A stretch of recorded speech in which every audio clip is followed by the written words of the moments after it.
জানিয়ে দিব এই মুহূর্তে হাতে পাওয়া সর্বশেষ আপডেট বাংলা সংবাদ। প্রথমেই জানিয়ে দিব বৈষম্য বিরোধীর ৫ নেতার পদত্যাগ। আরও থাকছে নির্বাচিত সরকারের সঙ্গে কাজ করতে মুখিয়ে আছে চীন, বলছে মির্জা ফখরুল। এরপরেই জানিয়ে দিব ঢাকায় আছেন সিইসি, অফিস করবেন মঙ্গলবার। আরও থাকছে সবার সহযোগিতা চাইলেন নাহিদ। এবং সর্বশেষ জানিয়ে দিব আসিফ মাহমুদের অস্ত্রের বিষয়ে ব্যাখ্যা দিলেন স্বরাষ্ট্র উপদেষ্টা। এতক্ষণ শুনছিলেন সংবাদ শিরোনাম, এখন বিস্তারিত। তবে তার আগে অনুরোধ থাকবে ভিডিওটিতে একটি লাইক এবং কমেন্ট করে জানিয়ে দিন কোন জেলা থেকে বা কোথা থেকে আপনি আমাদের এই ভিডিওটি দেখছেন এবং শুনছেন।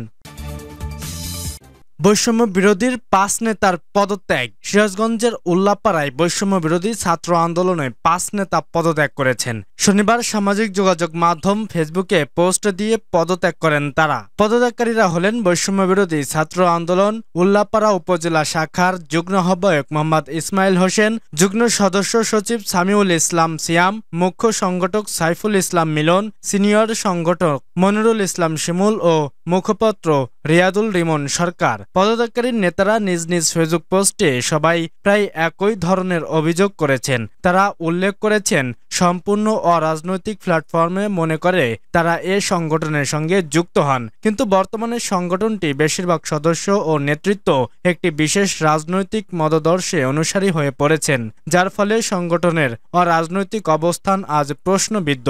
একজন স্বাধীন ও অরাজনৈতিক মানসিকতার ছাত্র হিসাবে এই সংগঠনের সঙ্গে থাকা অসঙ্গতিপূর্ণ, তাই ব্যক্তিগত ও রাজনৈতিক কারণে সংগঠন থেকে পদত্যাগের ঘোষণা দেন তারা। এ বিষয়ে পদত্যাগকারী মুখ্য সংগঠক সাইফুল ইসলাম মিলন বলেন, আমরা ফেসবুকে ঘোষণা দিয়ে পদত্যাগ করেছি। পদত্যাগের মূল কারণ আমাদের ফেসবুক পোস্টে লেখা আছে, এর বেশি কিছু বলতে চাচ্ছি না। বৈষম্য বিরোধী ছাত্র আন্দোলন উল্লাপাড়া উপজেলা শাখার সদস্য সচিব ইয়াসিন তালুকদার রোহিত বলেন, বৈষম্য বিরোধী ছাত্র আন্দোলন একটি অরাজনৈতিক সংগঠন। আমাদের কেউ কোনো রাজনৈতিক মতাদর্শের সঙ্গে সম্পৃক্ত নয়। তবে যদি মনে মনে কেউ কোনো দলকে পছন্দ করে থাকে, সেক্ষেত্রে বাধা দেবেন কি করে? ফেসবুকে ঘোষণা দিয়ে ৫ জন পদত্যাগ করেছে, তবে তারা কি কারণে পদত্যাগ করলো সে বিষয়টি পরিষ্কার নয়। হয়তো কেউ তাদের ভুল বুঝিয়ে পদত্যাগ করিয়েছে।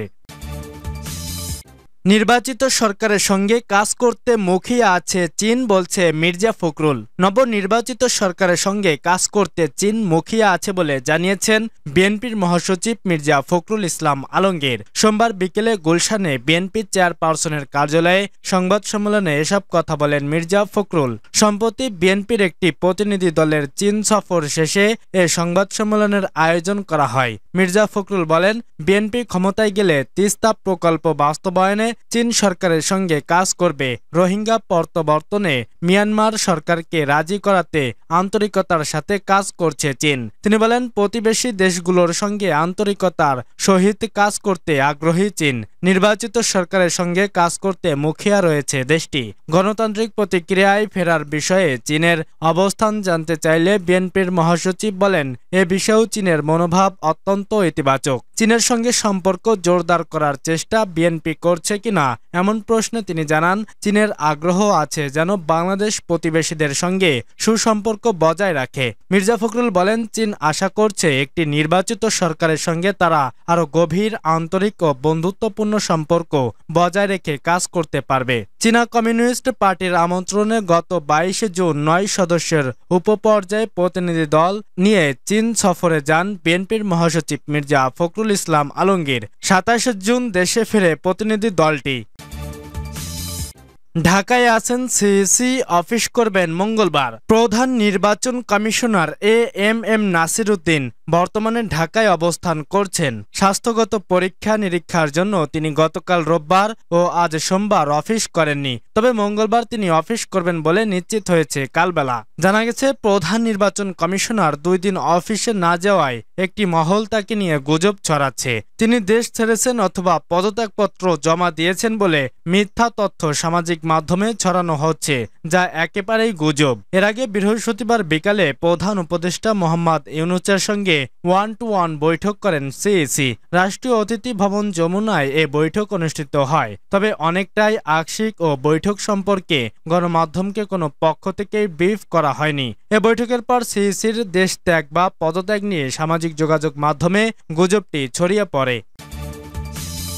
সবার সহযোগিতা চাইলেন নাহিদ। ছাত্র জনতার গণ অভ্যুত্থানের বর্ষপূর্তি উপলক্ষে আগামী 5 আগস্টের মধ্যে জুলাই ঘোষণাপত্র ও জুলাই সনদ ঘোষণা দিতে সবার সহযোগিতা চাইলেন জাতীয় নাগরিক পার্টির আহ্বায়ক নাহিদ ইসলাম। এজন্য সব পক্ষ সব ধরনের ছাড় দিয়ে সরকারকে সহযোগিতা করার আহ্বানও জানিয়েছেন তিনি। সোমবার ফেসবুকে নিজের ভেরিফাইড আইডিতে জুলাই ঘোষণাপত্র শিরোনামে এক দীর্ঘ স্ট্যাটাসে তিনি এসব কথা বলেন। পোস্টে নাহিদ ইসলাম লেখেন, জুলাই ঘোষণাপত্র হচ্ছে জুলাই ছাত্র গণ অভ্যুত্থানের ঐতিহাসিক প্রেক্ষাপট। শহীদ, আহত ও নেতৃত্বদের অবদান ও রাজনৈতিক নিরাপত্তা ও সুরক্ষা এবং জুলাইয়ের আকাঙ্ক্ষার সংজ্ঞান নিশ্চিতে একটি জাতীয় দলিল যা পরবর্তীতে আইনি ও সাংবিধানিক ভিত্তি পাবে। 31 ডিসেম্বর ছাত্র নেতৃত্ব জুলাইয়ের ঘোষণাপত্র দিতে চেয়েছিল, কিন্তু সরকার সকল রাজনৈতিক দলের সাথে আলোচনা করে সরকারিভাবে ঘোষণাপত্র দিতে চেয়েছিল। ছাত্র নেতৃত্ব তাই তাদের উদ্বেগ থেকে সরে এসেছিল। সরকার বিভিন্ন দল পক্ষ থেকে খসড়া ঘোষণাপত্র চেয়েছিল। সেই সময় বৈষম্য বিরোধী ছাত্র আন্দোলনের পক্ষ থেকে সরকারের কাছে একটা খসড়া ঘোষণাপত্র দেওয়া হয়েছিল। সবগুলো ডকুমেন্ট মিলিয়ে একটা কমন দলিল তৈরি করার কথা ছিল, যা সব পক্ষ একসাথে উদযাপনের মাধ্যমে ঘোষণা করবে। কিন্তু সরকার দুইবার সময় দিয়েও প্রতিশ্রুতি রক্ষা করেনি। কেন করেনি, কথায় বাধা পেল তাও স্পষ্ট করেনি। সরকারের কাছে অবশ্যই আমরা জবাবদিহি চাই এবং আমরা চাই রাষ্ট্রীয় উদ্যোগে এ ঘোষণাপত্র জারি করা হোক বা পরবর্তীতে সাংবিধানিক যুক্ত করার কমিটমেন্ট থাকবে। কিন্তু সরকার যদি কোনো উদ্যোগই না নেয় আমরা বসে থাকবো না। আমাদের বক্তব্য, আমাদের ইস্তেহার অবশ্যই আমরা প্রকাশ করব। অন্য সকল পক্ষকেও বলবো আপনাদের ইস্তেহার তৈরি করুন। সকলকে মিলিয়ে আমরা দলিল তৈরি করতে পারলে সরকার সেটা গ্রহণ করতে বাধ্য হবে।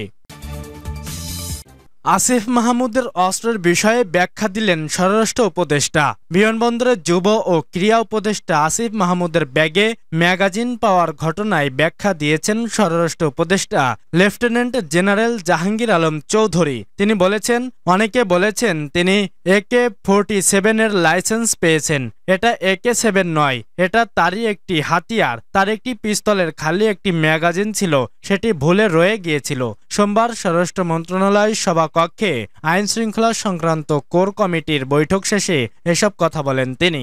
উপদেষ্টা আসিফ মাহমুদের অস্ত্রের লাইসেন্স আছে কিনা এমন প্রশ্নে তিনি বলেন, একটি পিস্তলের খালি একটি ম্যাগাজিন ছিল, সেটি ভুলে রয়ে গিয়েছিল। এটা আসলে ভুলেই হয়েছে। অনেক সময় এমন হয় যে আপনি একটা চশমা নিয়ে যাবেন, কিন্তু চশমা না নিয়ে মোবাইল নিয়ে রওনা হয়ে গেছেন। এটা জাস্ট একটা ভুল। এমন মন্তব্য করে স্বরাষ্ট্র উপদেষ্টা বলেন, উনি যদি আগে জানতে পারতেন তাহলে কোন অবস্থাতেই এটা নিতেন না। বৈধ লাইসেন্স পেতে বয়স 30 বছর হওয়া লাগে, কিন্তু উপদেষ্টা আসিফ মাহমুদের বয়স 30 হয়নি। তিনি এ অস্ত্র কিভাবে পেলেন এমন প্রশ্নে জাহাঙ্গীর আলম বলেন, আমি যেহেতু ওই আইনটা দেখিনি সেহেতু এ বিষয়ে আমি কিছু বলতে পারবো না। শাহজালাল বিমানবন্দরে 2 দফা স্ক্যানিং করার পরও এটা ধরা পড়েনি। 3য় দফায় একটি ধরা পড়েছে। এক্ষেত্রে বিমানবন্দরের নিরাপত্তা নিয়ে প্রশ্ন উঠেছে। সাংবাদিকরা এ প্রসঙ্গে জানতে চাইলে তিনি বলেন, ধরেন আমার ভাই একজন নেতা, উনি যখন ঢোকে তখন অন্যদের থেকে একটু বেশি প্রিভিলেজ পায়। এই প্রিভিলেজটা যেন কারো ক্ষেত্রে না হয়, সবার ক্ষেত্রে যেন আইন সমান হয়, এজন্য বলা হয়েছে। তিনি আরো বলেন, আজ আইন শৃঙ্খলার ওপর বিশেষ সভা হয়েছে। 1 জুলাই থেকে 5 আগস্ট পর্যন্ত বিভিন্ন অনুষ্ঠানের বিষয়ে আলোচনা হয়েছে।